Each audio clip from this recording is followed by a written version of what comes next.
Hiya. So let's talk about Chris Watts.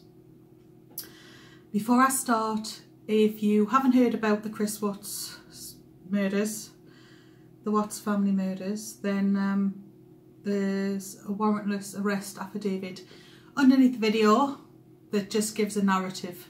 It's from the Discovery. You might want to have a read through that. I've also linked to information about narcissistic personality and other channels about the Watts case that I think really should give a look to, like Mummy Ramblings blog, Clarissa Chick, and Live Abuse Free. So, everybody said Chris Watts was a really nice guy. Lovely dad, loving husband, quiet, unassuming, compliant. And I think George Carlin was the one who said it's the quiet ones you've got to watch. And I think Chris Watts is a very good example of that. He has all his life made a very good job of convincing everybody that he is what they need him to be. He convinced his parents, who are so convinced he's wonderful, that they are now having real trouble, very apparent real trouble, reconciling what he's done. He convinced Shanann's parents, who even when they were convinced there was foul play and that Chris was involved, that he'd just been acting weird, was the worst thing they had to say about him. Even when they were saying, I think he's done something, they still couldn't say, well, because he's been an arsehole for years, because he hadn't been.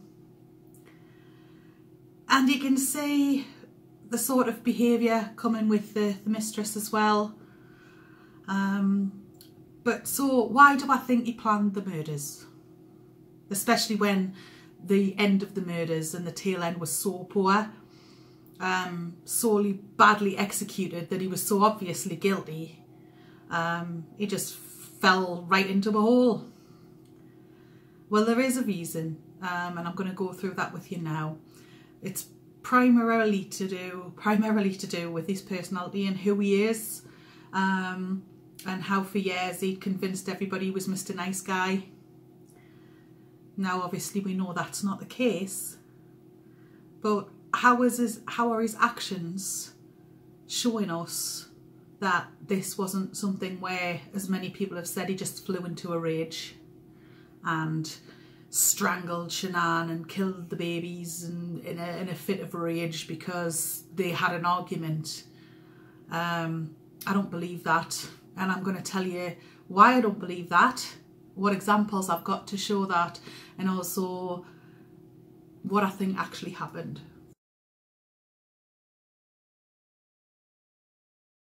This is going to be the quickest stage in a narcissist's behaviour, and this is the love bombing phase. When Shanann met Chris, she was really low. She'd been really down. She had a number of illnesses, God love her, lupus being one of them, and he was there to support her at the time. He rescued her. She seemed to think he was a hero because he allowed her to sleep on his knee even though he needed a wee. Big hero, eh? But anyway, bless her. She also happily declared on Facebook, you know, he's the best thing that ever happened to her, which is really, really sad in hindsight. We have a recording of Bella that was on Facebook, the oldest of the two daughters, saying, you know, singing "My Daddy is a Hero." There was a lot of admiration, and that was the whole point of the original love bombing and being there for her, being who she wants him to be rather than who he is, because God knows who he is. I don't think even he knows. He would act that way. He acted compliant, he acted obedient, She said, you know, I can tell him to do anything on Facebook, and people have ripped her to shreds for that, but that's the way he acted. He would do what Shanann asked him to do. Now, the reason that he did that was entirely self-serving, so he did get this admiration and this, you know, respect and love, and oh, how wonderful he is, look what a hero he is, look what he does for me. And I think the stronger Shanann got, the less he got that sort of narcissistic validation. Narcissists are a bit like vampires. Hang on. I don't know if vampire is the right term. It might be a little too sexy. Maybe parasite. For a breed of people, and I will point out that not all narcissists are murderers and not all murderers are narcissists. Chris Watts had a very specific blend of personality types that led to this situation, but he's not the only one. Have a look around at cases, you will find that he's not the only one. But anyway, he had this situation where this admiration and love, the more confidence Shanann gained, the stronger she got, the less he got that validation. And they live off other people. For somebody who thinks so little of everybody else, the narcissist needs that supply. So the supply had stopped. So when Shanann is saying things that she thinks are jokes, like, you know, like, he'll do everything I want him to, and no, I don't want a picture of you, you get out of the way, that people see as denigration, she's just seen as humour. But every time she does that, for Watts, it's a huge insult to his massive ego on the inside. He is looking for, you know, admiration. And I think every time something like that happened, that perceived slight on his part was building up. And then we begin to get to a position where already, because Chris has made himself out to be so wonderful, not only to Shanann but to everybody else, that as part of that process, what he said and how he made out Shanann to be, you know, I need to be home for this time, and I need to clean the garage, and I need to do this, and I need to do the washing, and blah, blah, blah. People around Chris began to think less of Shanann. And this leads into a phase which wasn't quite in the right order, but is sort of the smear campaign. And we're going to talk about that now.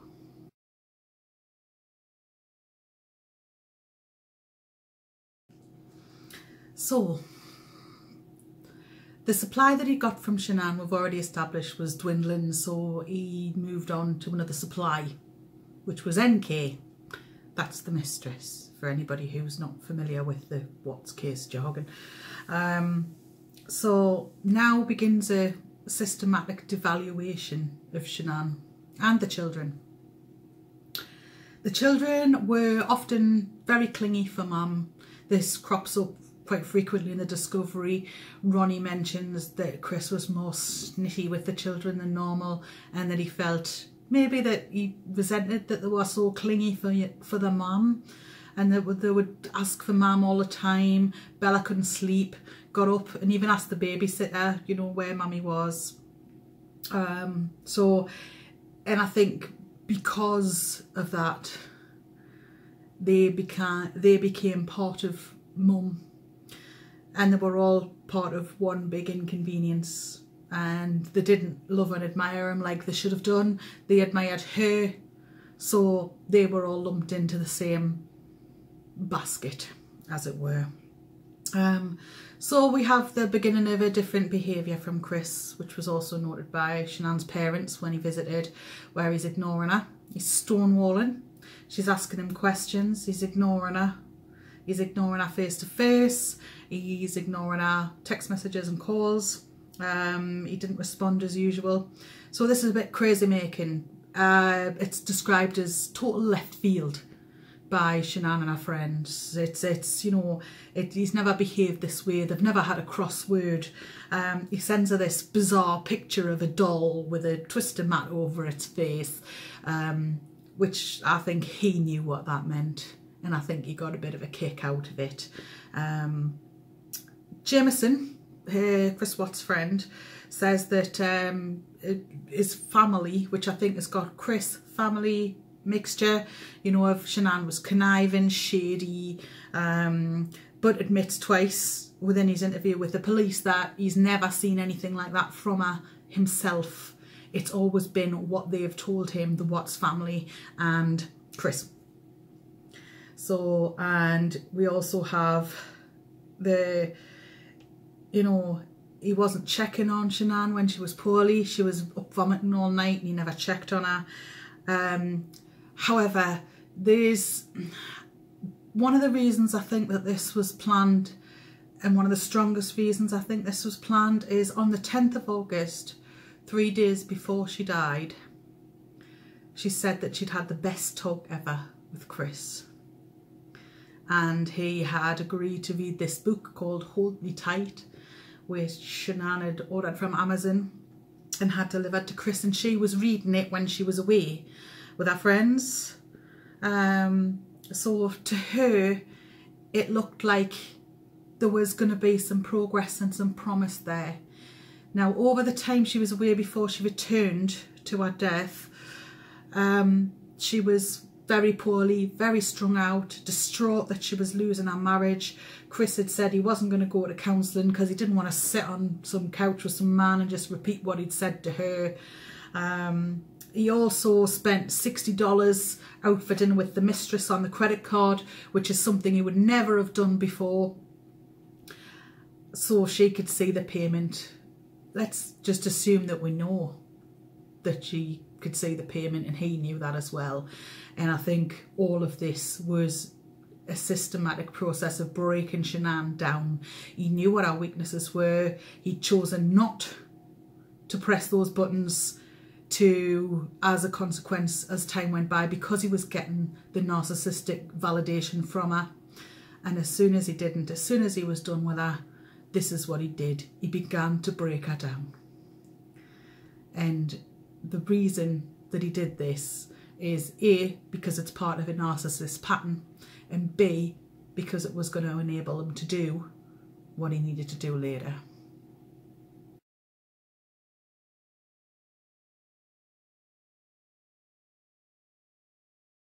So Shanann is headed home. She's broken down. If you've seen anything in the case where she sends her friend a picture of her and she just looks drawn, desperately sad. Wrote Chris a letter saying how much she missed him and how much she missed him touching her and being close to her. She's extremely vulnerable. So she comes in through the door at 1:48, as Chris repeated, because he had it on his phone. And what I believe he did, even though there's a number of theories, I think there's a reason she's in her bedding, her nightie, in her pyjamas. She wore knickers and a t-shirt and I brought her to bed apparently. And there was makeup on her pillow. And the reason I think she hadn't removed her makeup yet is because when she got home, Chris would have been full of apologies, all blah blah blah, and maybe asked her if she wanted a back rub, which is why she was on her front. And he took that opportunity to strangle her. I really do think he was that manipulative, and given Shanann's weakened state at the time and the fact that she very much desperately wanted to reconcile with him, I think it's very possible. But anyway, that is an opinion, but it is based on the conditions at the time. Anyway, we know that he murdered Shanann and the children. There has been some discussion about which one was which. I believe he did the children second, but only in case Shanann had asked to check on them or popped her head round the door when she got home, as you do when your little ones are asleep. So when he does this discard of his wife and children, who he no longer requires, who are no longer supplying him with admiration and love, blah, blah, blah, blah. We've been through that. He puts the children in bin bags and puts Shanann and the kids in his truck and drives them out to Survey 319, which he'd already arranged to be at the previous day by himself in the morning. Oh no, there's no point both of us going out there. Lol. He'd already told his close childhood friend, the one that his mother phoned, you know, because that's completely normal, when there was Peanut Gate, and complained to him about Shanann. We already know that he's sort of denigrating about her as well, but he'd said that he'd texted him and he'd seen the other side of Shanann and he was done with her, and that was beforehand as well. So in his mind, all this behaviour that in the devaluation phase means that Chris knows where this is going. I think the reason that it all went wrong is because he didn't think things through. There were two things that he didn't bank on. He didn't bank on Nicole Atkinson and Shanann's other friends caring so much about her and finding her not contacting them so strange that they panicked, especially Nicole. And again, never said anything bad about Chris, but immediately sensed that something was up. And the reason that she sensed that something was up is because Chris didn't consider his own ineptitude. He didn't plan out the rest of this properly. I think it had something to do with Aspen. And I think that when he comes home, he goes straight into the garage and straight into the Lexus. And I'm thinking, what are you doing? You know, but I think he had Shanann's phone in the Lexus. And then he went through the house and hid it under the cushion where Nicky, Nicole's son, later finds it. And I completely think that he was planning on driving the Lexus to Aspen the following weekend when they were planning to go away, and maybe claiming they were lost. But he hadn't thought it through properly because I think he thought he had time. And I also think in his mind, because he's not dumb, he's good with numbers, figures, but he is a bit robotic. I don't think he has a social intellect, because all his life he's just been what people want him to be. So, and he can rehearse that and pretend to be that, work it out and do what is needed to be done. But now he's got to think on his feet. He didn't see that coming. In the discovery, the police officers say he doesn't show any empathy or worry or concern about his reaction is really strange. If you watch the interviews with him, you can see this, you know, I just want them back. I miss the kids throwing chicken nuggets at me. Who misses their kids throwing chicken nuggets at them? Saint Christopher, you know, Captain Personality. And it just, he lacks that charisma, those social skills to pull off this murder. If he'd had those, and if he had a little more time, he might just have got away with it. I think they would have got him eventually, but it would have been a lot longer before they got him. But as it happens, I think the reason that he killed her instead of divorcing her, because that's what he should have done, is because over the years we've established that he was angry with her for not respecting him like she should have done. And he became angry with the children because they didn't respect him and admire him like they should have done. And I think he just got very angry, and he didn't snap and go into a rage. It was a much, much longer thing than that, and over much more time. And I hope from the little actions that I've shown you, that becomes clearer, and that it becomes clearer that he had planned this. He knew that he was going to do away with his wife and children. And I think that the reason that he ran out is he just all his life he's pretended to be something he's not. And I think what happened was, when it came to the crunch, when he had to cover this up because he got caught too soon, I think it's like when you're on the boss level on a computer game and you know you're just there, nearly there, and the monster's got this much left and you just run out of life. And I think that's what happened to Chris Watts. And I'm glad it did, because now he's where he belongs. Thank you very much for listening.